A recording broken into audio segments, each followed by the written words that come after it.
자, 오늘의 말씀 보도록 하겠습니다. 빌립보서 2장 5절로 8절까지 말씀입니다.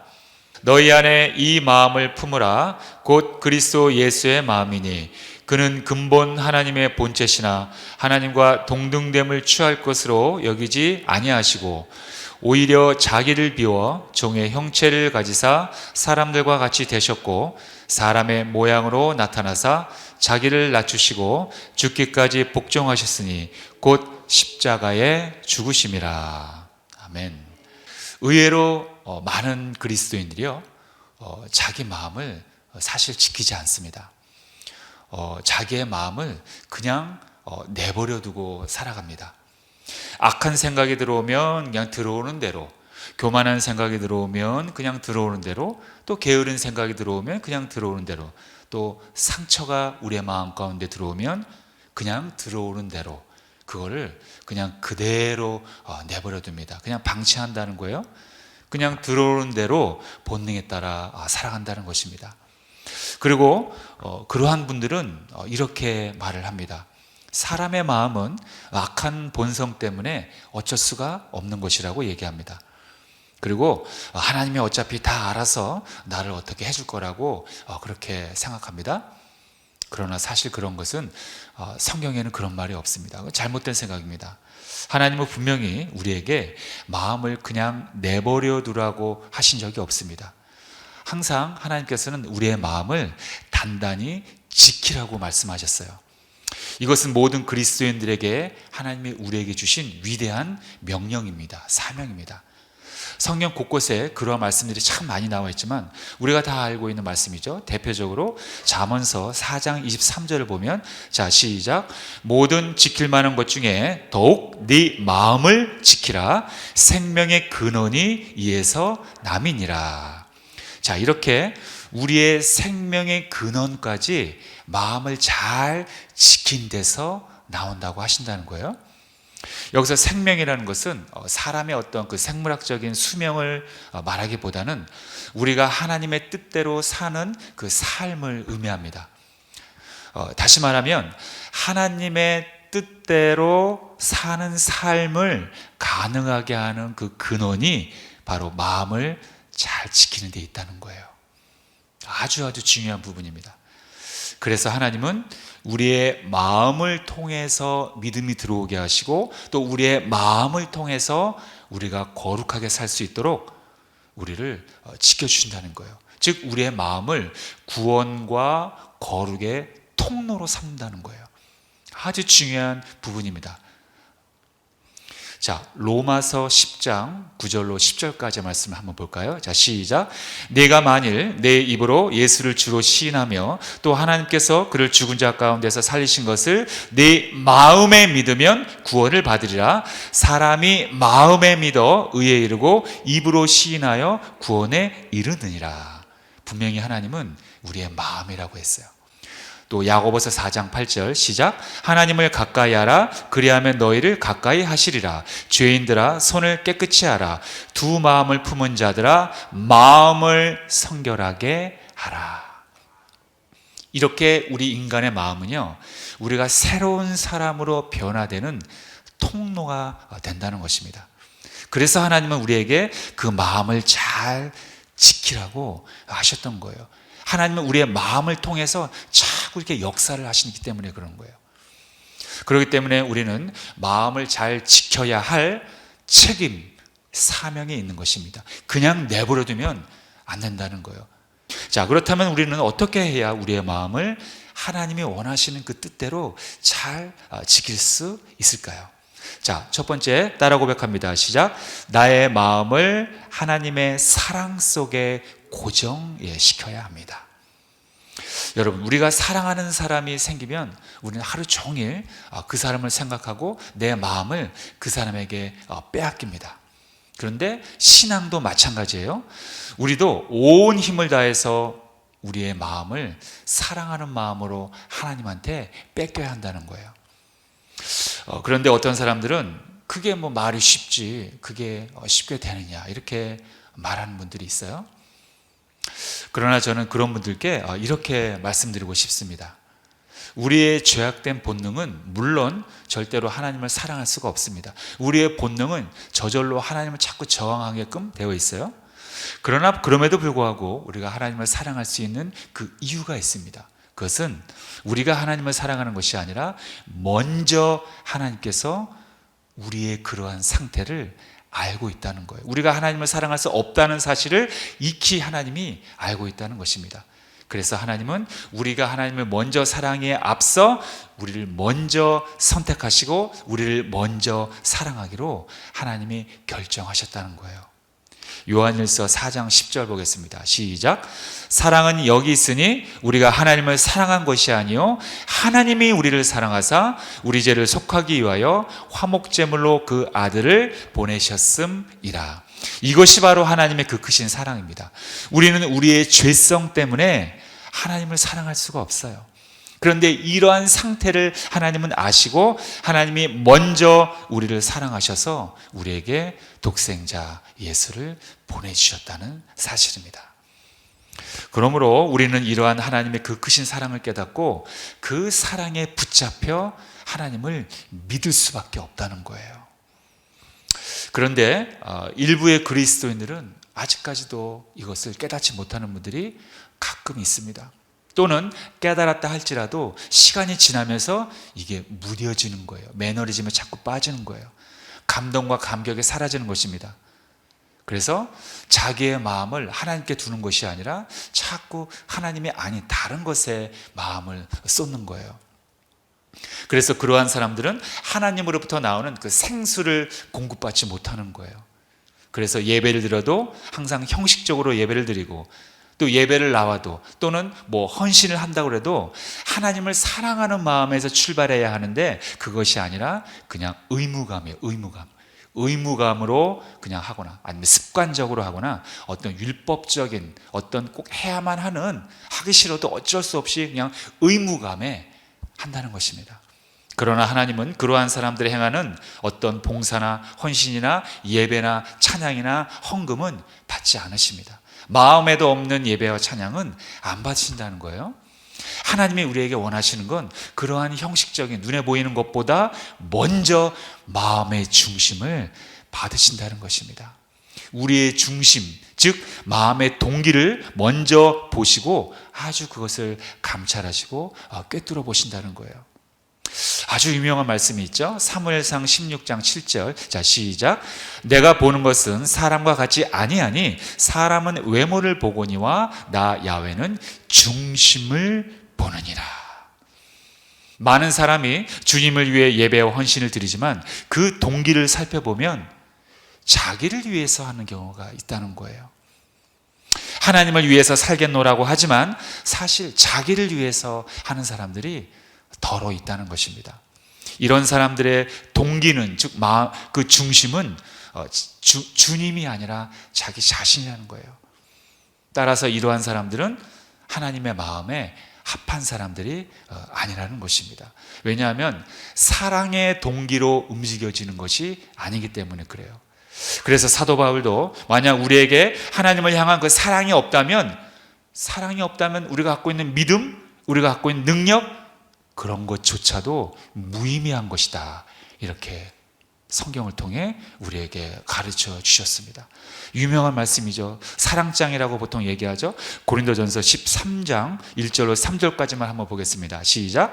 내가 사람의 방언과 천사의 말을 할지라도 사랑이 없으면 소리나는 구리와 울리는 꽹과리가 되고 내가 예언하는 능력이 있어 모든 비밀과 모든 지식을 알고 또 산을 옮길 만한 모든 믿음이 있을지라도 사랑이 없으면 내가 아무것도 아니요 내가 내게 있는 모든 것으로 구제하고 또 내 몸을 불사르게 내줄지라도 사랑이 없으면 내게 아무 유익이 없느니라.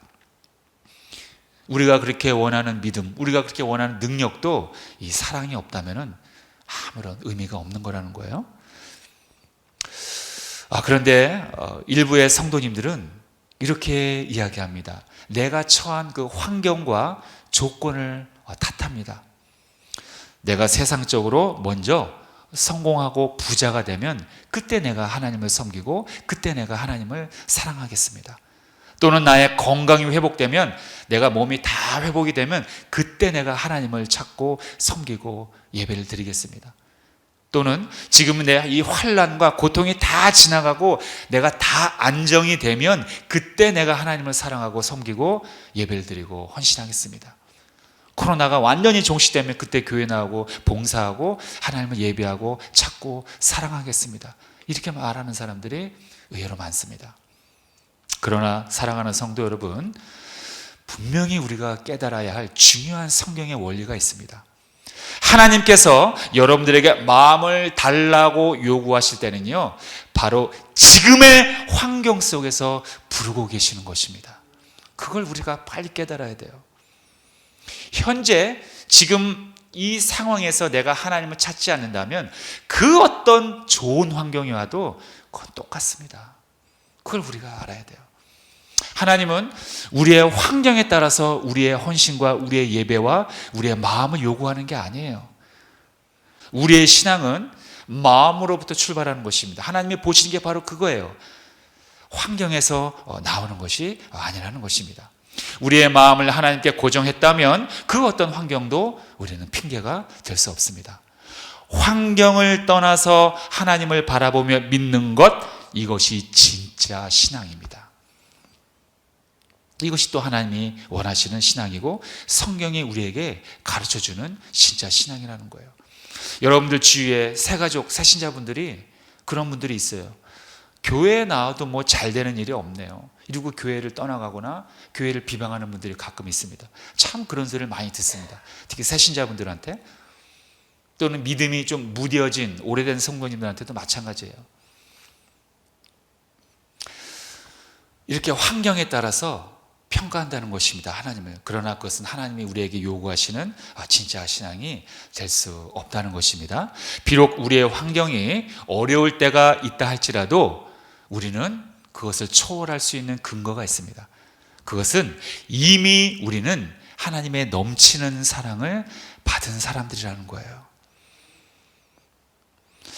하나님은 우리가 그 사랑이 무엇인지 깨달을 수 있도록 직접 확증해 주셨습니다.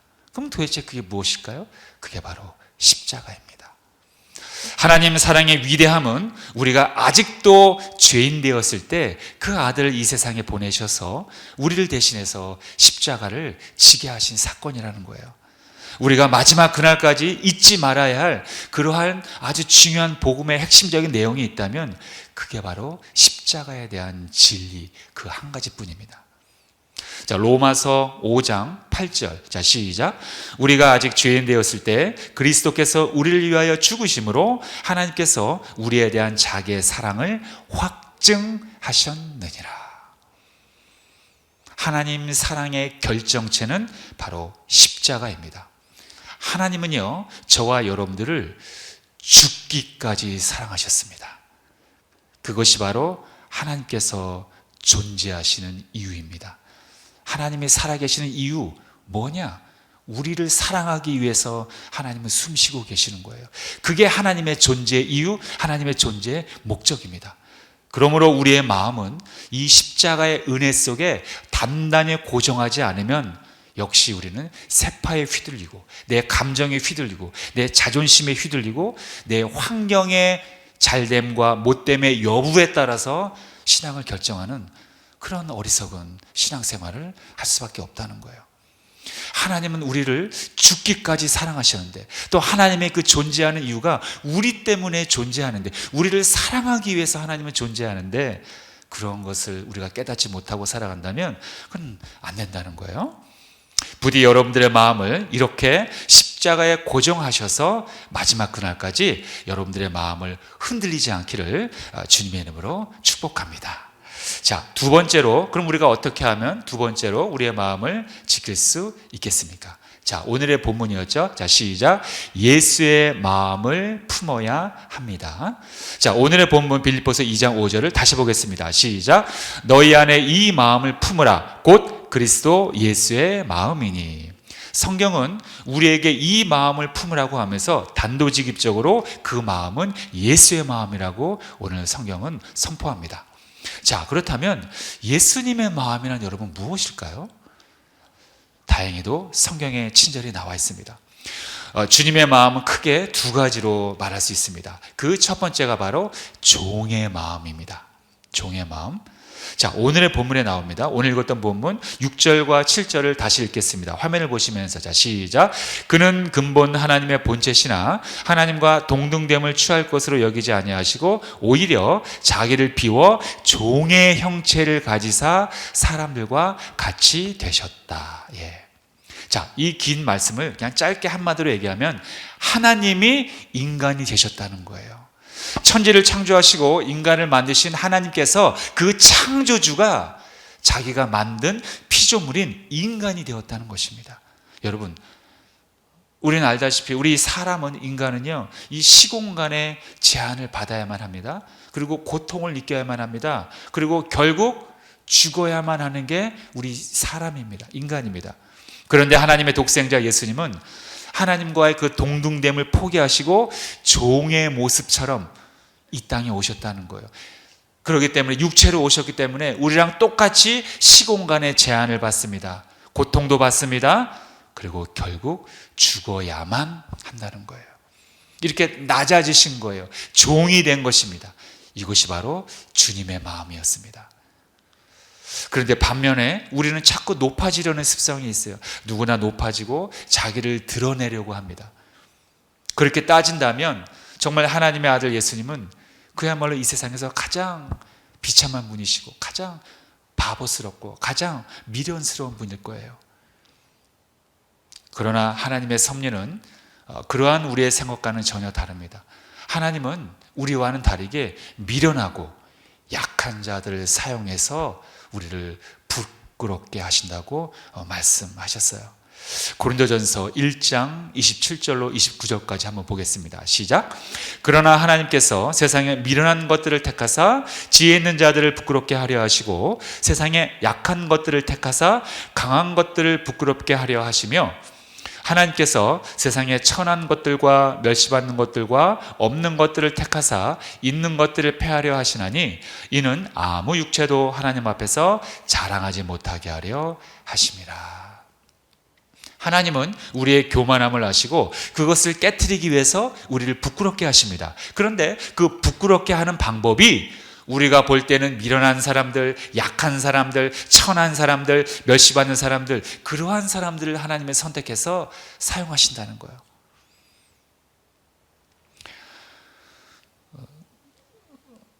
우리는 그 시인이자 소설가로 활동하는 그 송명희 시인을 알고 있습니다. 그런데 그녀는 선천성 뇌성마비 장애인입니다.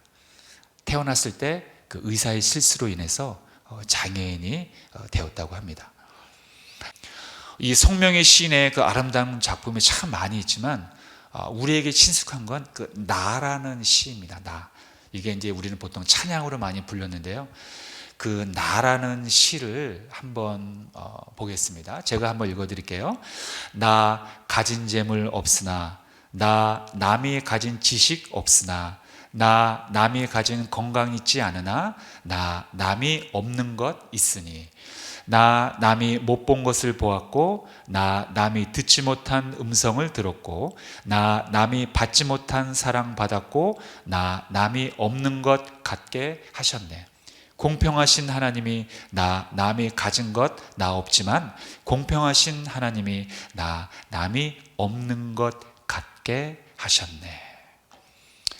여러분, 정말 이 시가 몸을 움직일 수 없는, 그것도 선천적으로 태어날 때부터 몸을 움직일 수 없는 이 뇌성마비 장애인에게서 이런 고백이 나왔다는 게 정말 우리를 부끄럽게 만듭니다. 저는 이 시를 읽으면 정말 부끄러워서 고개를 들 수가 없어요. 우리는 있는 것을 감사하지 못하고 살아갈 때가 참 많이 있어요. 늘 없는 것을 생각하면서 불평하고 하나님께 떼를 쓰고 또 주위 사람들 힘들게 합니다. 근데 이 선천성 뇌성마비로 살아가는 이 송명희 시인은 내가 비록 재물 없고 지식도 없고 건강도 없지만 하나님께서 나에게 남이 못 본 것을, 보지 못하는 것을 보게 해주셨고, 남이 듣지 못하는 음성을 듣게 해주셨고, 남들은 받지 못하는 사랑을 받게 하셨다는 거예요. 그러므로 하나님은 공평하다는 거예요. 남이 없는 것을 내가 소유하고 있다는 것입니다. 뭘 갖고 있습니까? 예수의 생명을 자기는 갖고 있다는 것을 고백하는 거예요. 바로 이렇게 하나님께서는 우리가 볼 때는 참 없고 힘들고 가난하고 불편한 사람이지만, 이러한 사람들을 하나님께서 사용하셔서 우리에게 회복시켜 주신다는 것입니다. 예수님은 하나님의 신성과 능력을 충분히 갖고 있는 그러한 하나님과 똑같은 분이셨지만, 우리와 같이 인간이 되셔서 그 죽음 앞에 자신을 던지셨습니다. 낮아지셨다는 거예요. 이것이 바로 예수님의 마음이었습니다. 우리들도 이러한 예수님의 마음을 품고 더욱더 낮아지고 희생함으로 인해서 많은 영혼들을 살리는 그러한 하나님의 백성들이 되어야 할 줄로 믿습니다. 자, 그럼 두 번째로 예수님의 마음은 무엇일까요? 그것은 함께 따라 고백합니다. 시작. 순종의 마음입니다. 자, 오늘의 본문 빌립보서 2장 8절을 다시 보면요, 자, 함께 읽겠습니다. 시작. 사람의 모양으로 나타나사 자기를 낮추시고 죽기까지 복종하셨으니 곧 십자가에 죽으심이라. 하나님께서 예수님을 이 땅에 보내신 이유가 무엇입니까? 간단합니다. 십자가에서 죽게 하시는 것. 다시 말해 예수님은 이 땅에서 죽는 것이 사명이었습니다. 그런데 주님은 그 사명에 순종하셨다는 거예요. 하나님께 죽기까지 복종하셨다는 것입니다. 마치 어린 양이 자신을 번제물로 바치려는 그 제사장의 칼을 피하지 않은 것처럼, 그리고 마치 아브라함의 아들 이삭이 자신을 번제물로 바치려는 그 아버지의 칼을 피하지 않았던 것처럼 말입니다. 예수님은 하나님께서 주신 그 십자가의 형태를 피하지 않으셨다는 거예요. 마치 유월절의 어린 양처럼 저항하지 않고 십자가 형태를 짊어지셨습니다. 아버지께 순종한 것이었습니다. 이것이 바로 예수님의 두 번째 마음입니다. 그렇다면 여러분들은 지금 순종하고 계십니까? 일부의 성도님들은 정작 교회에서 필요로 하는 사역에 순종을 해야 하는데, 그것보다는 자기가 하고 싶은 일을 하는 경우가 가끔 있어요. 많은 사람들이 이렇게 하나님의 말씀을 순종하는 게 굉장히 어려워하세요. 어렵고 힘들고 멀게 느껴지고 굉장히 되게 힘들게 생각하고 어렵게 생각합니다. 그렇다면 이게 과연 맞는 것일까? 그렇다면 하나님께서는 이 부분에 대해서 어떻게 생각하실까? 어떻게 말씀하실까? 성경을 조금 주의 깊게 살펴보니까 이 부분에 대해서 하나님이 말씀하시는 부분이 있었어요. 하나님께서는 순종하는 것은 어려운 것, 힘든 것, 그것이 아니래요. 하나님께 순종하는 것은 우리의 마음에 달렸다고 역시 성경에 나와 있었습니다. 이 말씀은 곧 우리가 충분히 할 수 있다는 거예요. 자, 신명기 30장 11절과 14절을 함께 고백합니다. 시작.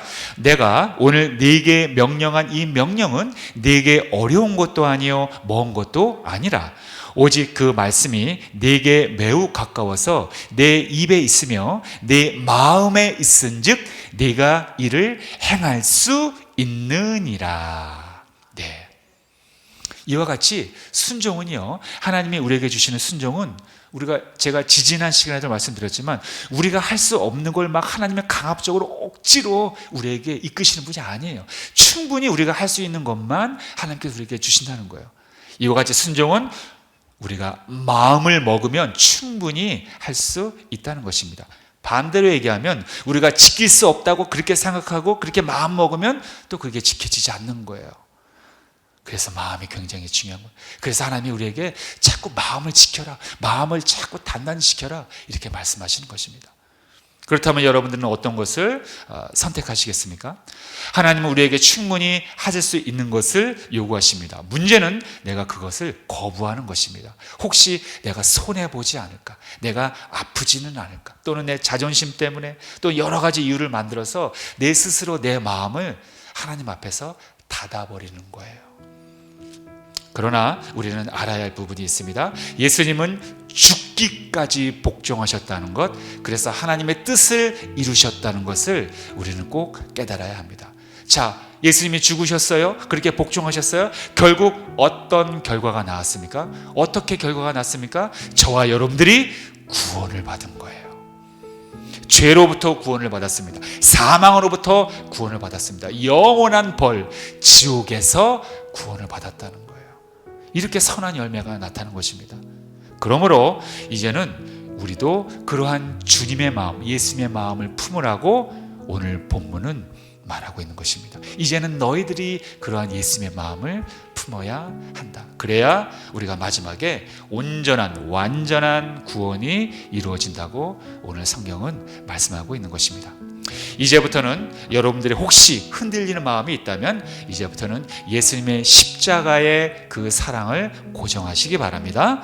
그리고 종의 모습처럼 낮아지고 겸손하시길 바랍니다. 그리고 마지막까지, 그리고 끝까지 하나님께 순종함으로 하나님의 뜻을 이루시는 그러한 저와 여러분들 되기를 주님의 이름으로 축복합니다.